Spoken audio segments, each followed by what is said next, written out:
Good afternoon guys, how are you? Welcome back to this new video, welcome back to my garden. If you're new here, hi, I'm Dominika. It's the end of July, so I want to give you guys a quick tour of my garden, show you some updates on the plants and projects that we completed together. July was a really pleasant month because the temperatures dropped to around 30 degrees Celsius, which for us is a huge refreshment given that we've had temperatures reach 40 degrees Celsius every single day in June. So July was a nice refreshment. I could spend a little more time in the garden. But today it's actually very windy and I think that storm is coming because it starts to rain. So let's do a quick tour and I'll tell you more about everything as we walk through the garden, as we move through the garden. Alright, so let's walk out through my kitchen window. Here is how the balcony looks on the left. We are gonna go there in just a second, but I think we are gonna start with the right side of the balcony at the end in the full shade garden. So this area of my garden doesn't receive any direct sunlight at all. It's in full shade for the entire day. I have some perennial plants, as you can see, hostas, heucheras, tiarella, and a Japanese maple that actually decided to bounce back. Take a look at this. It doesn't look half that bad. It always defoliates in May and then for some reason it just bounces back right after. I still haven't figured it out why it defoliates in May. But I guess the essential point is that it bounces back. So I mentioned in some of my previous videos that I had a little bit of a pest issue in here. I have vine weevils, as you can see on my heuchera. They are eating the foliage on the heuchera. So I'm gonna have to apply some nematodes here soon to prevent those adult beetles from laying eggs. And then I also had grasshoppers. Take a look at this. This is grasshoppers, and I did not realize that because I thought that was just another damage from vine weevils, but in fact I noticed that I have grasshoppers, which is like really strange because I'm on the 7th floor in the city center. I have no idea how come I have grasshoppers. They are cute, but they do a lot of damage. The raining planters are looking really nice and full. I'm super happy with these euphorbias, these pink euphorbias and double bloom begonias. Really love these. They are so drought tolerant, so wind resistant. I basically never water these planters when it rains. It's just enough for those plants to survive through the summer. In terms of tomatoes, I also mentioned in one of my recent videos, I made a whole video about tomatoes, the micro dwarf tomatoes, and I mentioned that I had red spider mites problem, but they are bouncing back and they are still producing quite nicely, especially those ones over there. But before we go there, here's a quick look on my calla lilies, arum, beautiful purple blooms. One of them died. Not sure why, because they are maintained the exact same way, they have the exact same exposition. I think that maybe wind initially broke the main stem of this one because I just found it dead on the floor one day. Like the previous day everything was fine, the next day it was dead. So I think it just the damage done by the wind. On this side we have some perennials and some ornamental grasses. Really like adding ornamental grasses in my garden. I feel like it just kind of softens the edges of these little kind of plant groupings or sort of flower beds, let's say.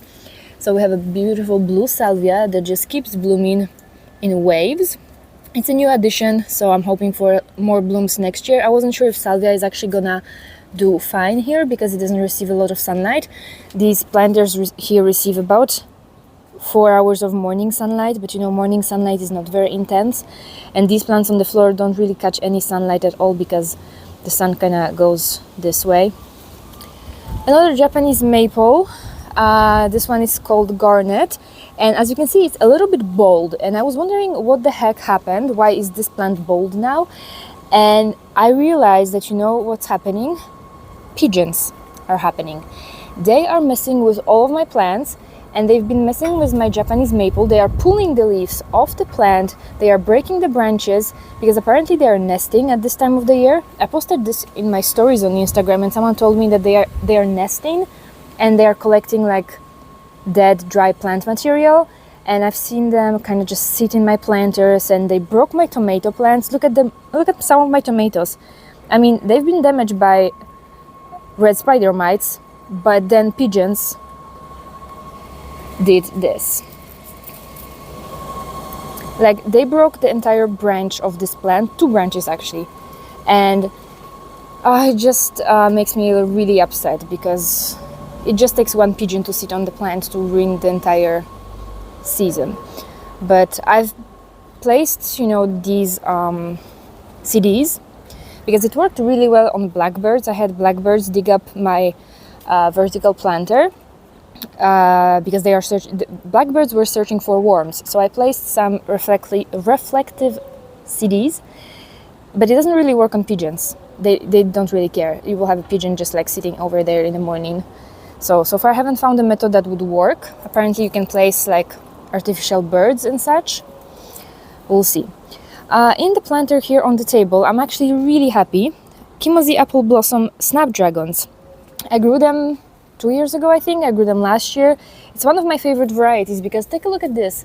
They stay so short. Like, this is the mature size of the plant. And they have this beautiful kind of peachy yellow color. And I think that makes them perfect for like really small containers and windowsills. And what is nice, you still have enough stem. If you wanted to use them like as cut flowers, you still have enough stem to do so. But they have this beautiful color. And last year, because the heat wave arrived quite late in the season, they did not rebloom for me. But now, because it's cooler, they are blooming again. And they are perennial in my zone because they are hardy to zone 7. I garden in zone 8, so I could potentially keep them as perennial. I will see if I will. Just one last look here at this part of the garden. I have a new hydrangea that I was really excited about. Beautiful ruffled petals. So I'm keeping the spent blooms because I think they look really unique and I really like the color. And they are still green, so I find this really beautiful. So this is this part of the balcony. Now let's take a look around.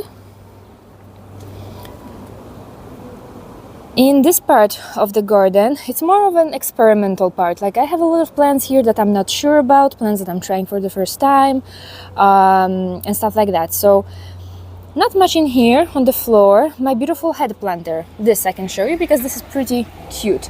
Look at my lady planter. I planted Sedum Little Missy, I think, Little Miss or Little Missy. Beautiful variegated foliage, and sedums do really well in partial shade, in the shade. They are winter hardy, so that was a really good idea. We have a new clematis that I planted this spring, and it bloomed super beautiful in the spring. Like, the blooms lasted so long. I'm really happy with this plant.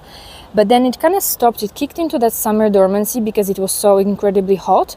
But now that the temperatures are cooler, we have some new fresh growth appearing, so that's beautiful. That's very nice because it's probably one of my favorite clematis varieties, Clematis Josephine. On this side, we have Scabiosa, which is not in bloom now, but it also blooms in waves. Beautiful blooms. We have some new fresh flower buds. And above, there's my rose experiment. So I'm trying to grow rose in the shade. It gets maybe 2.5 hours to 3 hours of sunlight over here. It's called Rose Mary Delaney. Last year I was really happy with it. It bloomed repeatedly throughout the entire summer season. It looked very healthy. This year doesn't look nearly as healthy. It had one beautiful flash of blooms earlier. I think it was in May, but then it hasn't done anything since.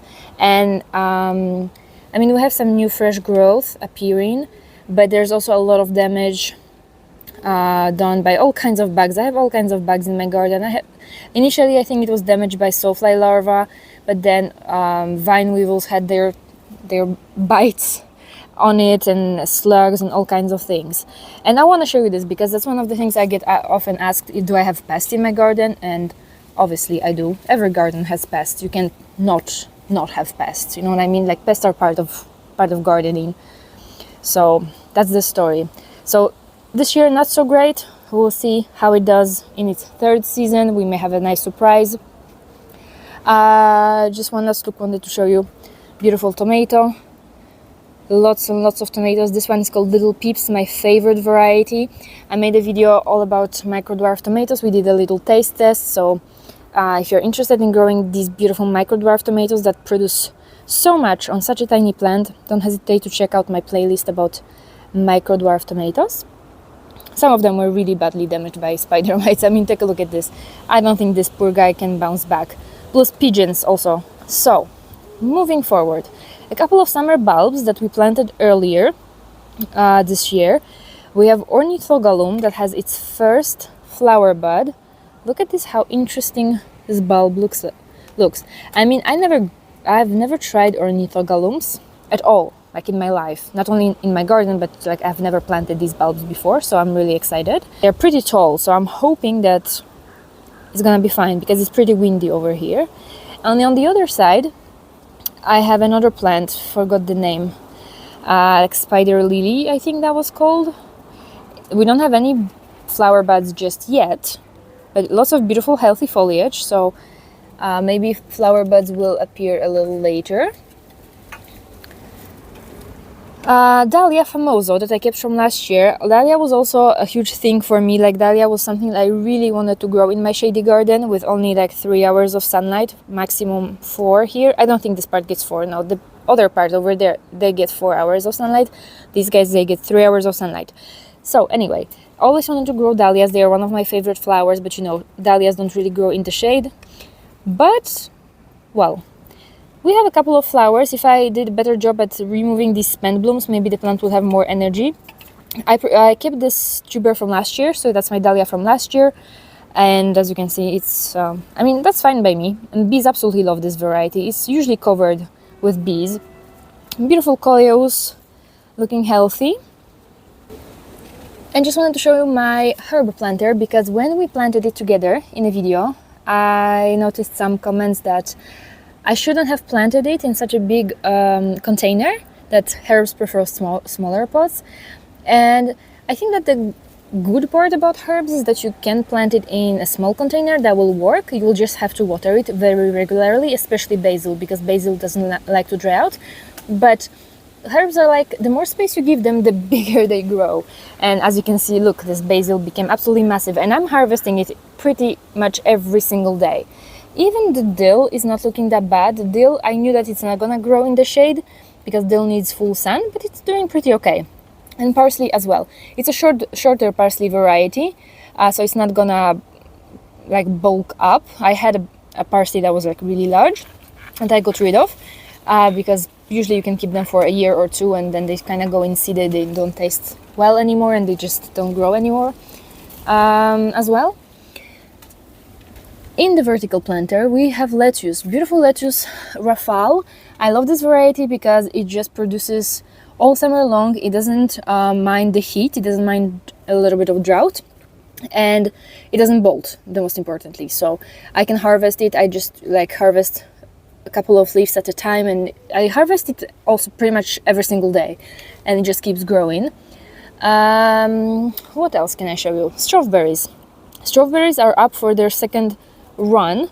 I had a couple of strawberries initially when I bought them, and now they put on some really lovely growth, new fresh leaves, plenty of flowers, and we have some strawberries forming, and a couple of more micro dwarf tomatoes over here.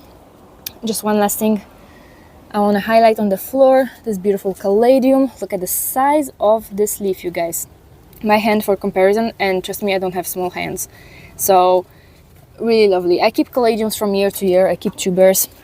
I have some indoors as well, but yeah.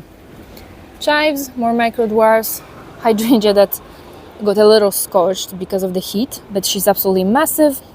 A beautiful variegated ivy behind.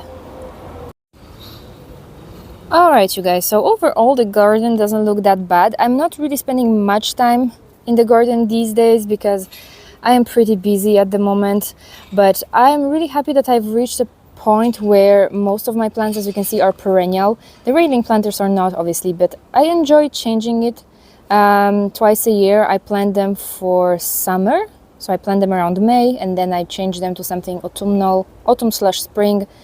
I will be doing this probably in October or November, so I change them only twice a year, and pretty much the rest of it is perennial. There's a couple of bulbs, like for example arums or caladiums that I'm gonna be digging up at the end of the season because they are not frost hardy, but for the most part it's perennial, and at this point they are pretty much kind of self-sufficient. I just water them from time to time, and that's pretty much it.